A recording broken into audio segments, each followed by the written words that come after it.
This year, I'm focusing on embracing simplicity, slowness, and intention in every part of my life. This is the second or third year that I've chosen a word for the year, like an intention, and I decided to choose the word slow. I've been very intentional, especially the past few years, when it comes to like overall mindset, when it comes to like daily life. Because before this, over 10 years ago, I would say, is when I started like my whole crunchy healthy journey after I gave birth to my first daughter. You know, after a few years we moved to Italy and we were there for like 3 years, and that was like a long vacation for us because we moved there for my husband's work, but I didn't have toddlers anymore. I just had two girls that were older. Life was like, you know, on the easier side, and we were like enjoying and traveling and all of that. And so it was kind of like we were going up and up and up. And then once we got back to the States, we kind of started, you know, chilling out. We kind of are setting down some roots out here on the East Coast. And I had more babies, two more babies, so we're back to like more slow living, you know, because it's a lot harder to be, you know, moving fast with more kids, especially with them being so young. We're first-time homeowners, so you know, it's been nice to like focus on the home and everything. And not that I didn't before, like in Italy, I was still doing all the homemaking kind of things, but you know, just life overall, the season of life was different. I've been more intentional now when it comes to daily life, when it comes to the pace that I do things, because I've always been very like, I have so many things on my list because I've been a homeschool mom. I'm very about like giving time to my kids, like one-on-one time, and that used to stress me out because I felt like I was never doing enough, and you know that whole mom mindset thing, and I just felt like I always had so much to do. So I've been teaching myself to slow down and to not get so anxious over everything and just enjoy the simple things, enjoy the mundane. I talk about this a lot like on Instagram, where like even doing dishes or reading a book to my kids, or you know, all these little things, they can be so enjoyable. Grabbing a drink and sitting on the porch, or looking out the window and watching the rain.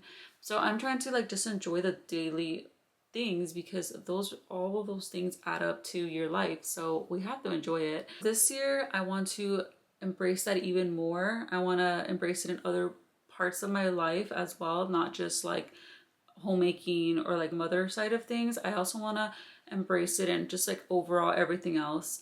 So if you're new around here, my name is Melissa. It's been a while since I posted a video. I am a homemaker, homeschool mom, housewife, and I love sharing all things when it comes to home decor, thrifting, mindset, femininity, and I like to touch up on marriage as well. So if you're new around here, I would love to see you stick around. I do plan to post a little bit more. I'm still trying to figure it out, but we're at least starting with this video here in January. We are getting towards the later part of January, but what's the rush? Like, you can always make goals and intentions any part of the year, and that's kind of what I talked about in my last video from last year of my homemaking goals for the year, where it's like you don't have to be so strict on your goals. It's just kind of like an overall look of how you want things to be or want things to go for the year, and you don't have to go hard on yourself if you don't get it done, because you know, you kind of always have to go with the flow and the base of life. And I don't remember what my word for last year was. I feel like the word was like flow, like go with the flow type of thing. A few of the main things that I got done last year that I'm very proud of is I learned how to make sourdough, raised chickens, and we have a bunch of chicken eggs, which is awesome. Well, I had a baby. That's something. Garden. I started a garden, and it wasn't big, but like I'm really happy about that. I started learning to can, because I've always made like freezer jam, for example, but like this time I actually canned it, so it was like shelf stable, and I plan to dive into that a lot more this year. That's overall the main things I can think of. I'm sure there's other things, but I want to kind of just move on and talk about this year. Okay, so let's start with the topic of homemaking. I am going to touch up a little bit on other goals, not just like homemaking topic. I'm kind of glancing this way because I have some notes over here. For homemaking goals, the main thing, which maybe this is my word was for last year, which is romanticizing. Maybe not, I'm not sure. But I want to continue romanticizing homemaking and just those kind of things. And another big thing is embracing the seasons. I don't know if I touched on this last year, but I for sure did start doing this more last year. But I just want to continue embracing the seasons, whether that's like through home decor or through like eating or like activities that we do. I feel like I've been pretty good at that overall, but I would just want to continue that and take it up a notch when it comes to seasonal cooking. Like I feel like I naturally always cook seasonally because I like shop for things that are, you know, available. Like strawberries are super cheap in the summer compared to like how they are now. So I haven't bought any strawberries in the winter because they are crazy expensive. They're like $8 at Sprouts and it's like a very little amount. So I'm like, we can stick to frozen strawberries if we need them and just make smoothies, which we haven't honestly had any smoothies lately. It's been so cold. But just seasonal eating, cooking foods that are, you know, good for us and they nourish us in every season that we have throughout the year. Another goal of mine is to continue sprucing up corners of my home. So I have like a lot of little cute corners in my home. Like for example, like right here, my little office. I just spruced this up a few weeks ago and I feel like I love it. It's so much more, you know, nice to walk into and enjoy this part of the room, part of the home. I slowly just add things in. Most of this is thrifted, so it doesn't have to cost a lot, but I want to continue doing that throughout my home. I have little things here and there in my kitchen, in my dining area, and I want to continue doing that. And I would like to do some like mini makeovers in certain parts of the room, which like I said earlier, if it happens, it happens. If it doesn't, it doesn't. It's okay. But another room in my home that I want to kind of touch up a little bit is my closet. I have a little walk-in closet and I want to add a vanity in there so that I can like get ready. And I do have a window in my closet, so I would like to put the vanity in front and kind of just, you know, I don't want to do like a crazy makeover where like I change the shelving or anything like that. Just something that's like budget friendly and just, you know, add some, you know, maybe some wall pieces or certain things that'll make that room feel a lot more cozy and so that I can go in there and have my whole wardrobe. And I will touch up on wardrobe. That's more later on and more of the personal goals, but let's just focus on the homemaking goals. Another thing that I want to spruce up in this home is my downstairs bathroom, the powder room, which is like a half bathroom. I really want to add some things to that to make it look, you know, cute. I haven't really done much to that room. I want to finish my kitchen mini makeover that we started like over 2 years ago when we first moved in.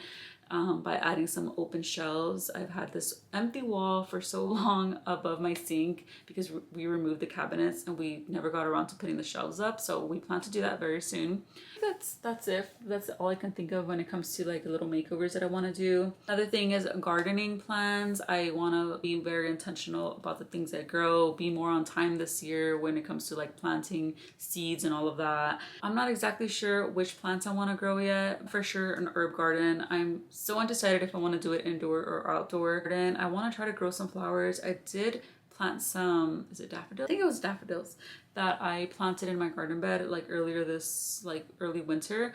So I'm not sure if those are gonna work out. That's when you're supposed to plant them. So I'm hoping that those bulbs like shoot out. I'm gonna look into my binder because I only wrote certain goals on my phone, but I wanna see what else I have here.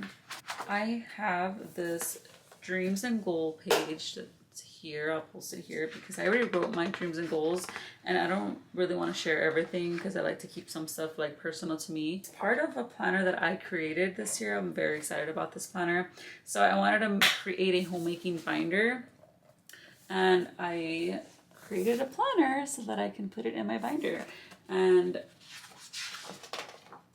here's a welcome page. I made one for every season. It's romanticizing winter. I know I talked about like romanticizing life and the seasons, and it includes a space to put like recipes for the winter time, traditions and celebrations that I would like to like do, and then garden plans or anything that I might need to do in my garden, books and movies and self-care things and DIY craft type of things. And there's one of these for every season. I'm looking forward to doing my spring one. I didn't do my winter one because we're getting towards the end of winter, so I wanted to start fresh with spring. Isn't it spring actually the beginning of a new year? I think it is. Dreams and goals page. And then here's like the monthly spread. And there's so much more. So right now I'm gonna look at my dreams and goals page, but if you guys are interested, I'll have a link for this below. It's very affordable. It's just a PDF printout that you can do at home and it's not dated, so you can print it out continuously every year and you can start at any time of the year as well. And you can also print as you go if you don't want to print it all at once. That's what I'm doing. I'm kind of just going month by month. Okay, I want to preserve at least 5 new foods, you know, in the pantry by canning it.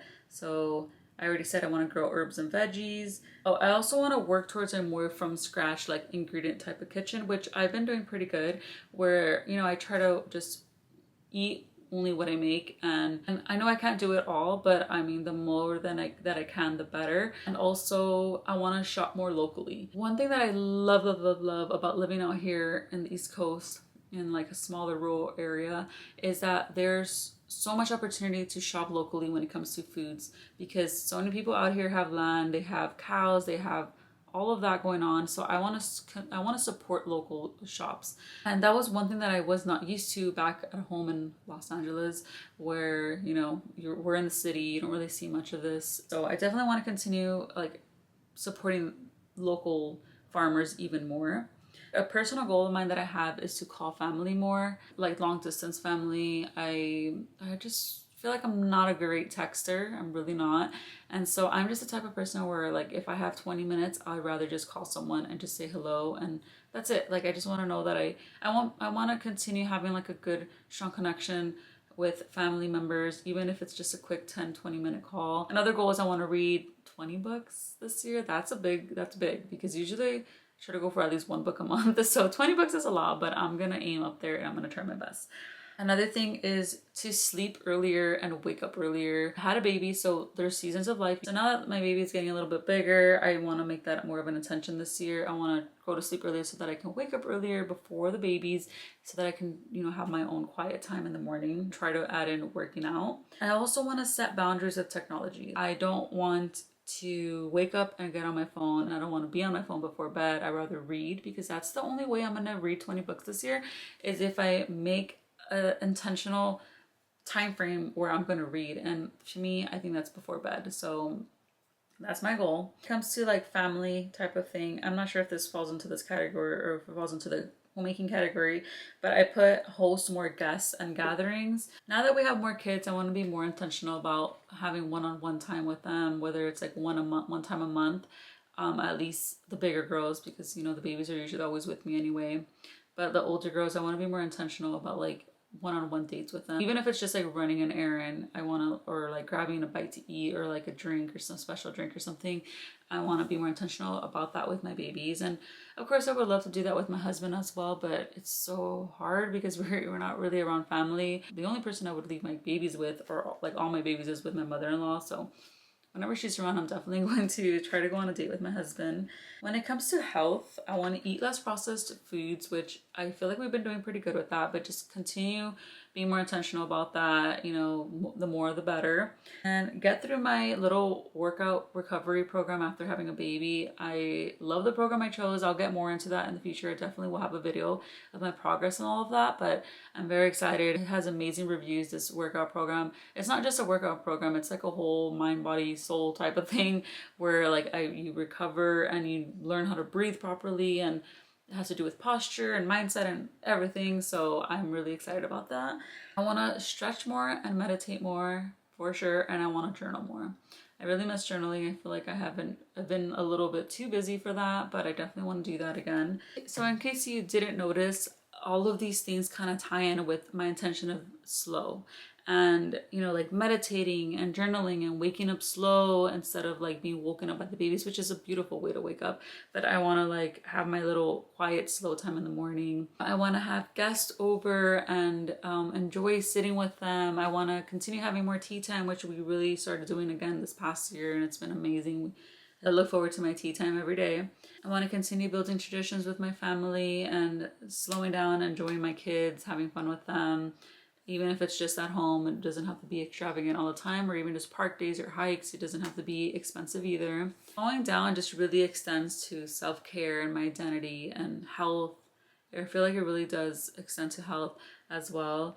And I think I mentioned earlier that I would touch up on something. Oh, I did. Now that I remember, before I forget, I did mention earlier that I would touch up on something. And when it comes to shopping locally, I'm not saying I'm not going to do this anymore, but I'm kind of going towards and being more intentional about this, which is shopping online, for example, Amazon. I still think it's really convenient and I love having Amazon, and I don't plan to stop shopping at Amazon, but this ties in with shopping more locally and being more intentional about shopping and constantly spending. I want to buy less. I'm not saying I want to be a minimalist, but I do want to be very intentional about things that I bring into my home. And another thing that I forgot to mention earlier is that I'm building my wardrobe for my closet. Like I talked about this last year and the year before. I've been working towards it, but I want to be even more intentional about that. I rather buy one $200 dress than like 3 jeans and 4 tops. Like, and I rather spend more on a dress than have all these things that are not good quality. I finally am deciding like, yes, a dress might cost $200. That's beautiful. It's high quality, but I can always mend it if it tears here and there. I will most likely pass it down to my kids, and if I decide to sell it, it holds its value because it's such high quality and people understand that. I really want to be even more intentional about that. Oh, this one excites me. This one has to touch up on, this one touches up on like femininity. I want to do my Kibbe like analysis. So I'm excited to do that, and also just kind of jump into what, like when it comes to my body type, what I like, what clothes flatters me more. And I already have a pretty good idea, but I just want to be more intentional about everything that I bring into my home. I want it to like match me, my undertones and my body shape, so that it can, you know, flatter me, because you know I'm gonna have these pieces for a very long time. So I'm very excited about these kind of things. I feel like this video is all over the place. If I make a blog post to kind of like list it all up so that it can be separated and easier to read, I will also link it below. But overall, that's pretty much it. I hope that this inspires you to slow down, enjoy the mundane, enjoy your kids, eat healthier, live healthier, embrace the seasons, romanticize life. I hope you have a great year ahead. Remember, we're still in winter. Just because it's the beginning of a new year does not mean that you have to jump and run. You still have to slow down, listen to our bodies. Winter is a time for hibernation, for rest. It's a time of reflection. Continue drinking your broths and eating your soups and eating your veggies. And then, yeah, soon it will be spring, which will be the new year, the actual new year. And then we can come back alive and do more things. And don't forget, if you want a copy of my year in homemaking planner, it's filled with so many cottagecore graphics and things, and I think you will love it. So if you want to check it out, I'll have the link for it down below. Before you go, please share down below a goal or two that you have for 2025. I would love to see it, and it might inspire others. Thank you so much for being here. I'll see you soon. Bye.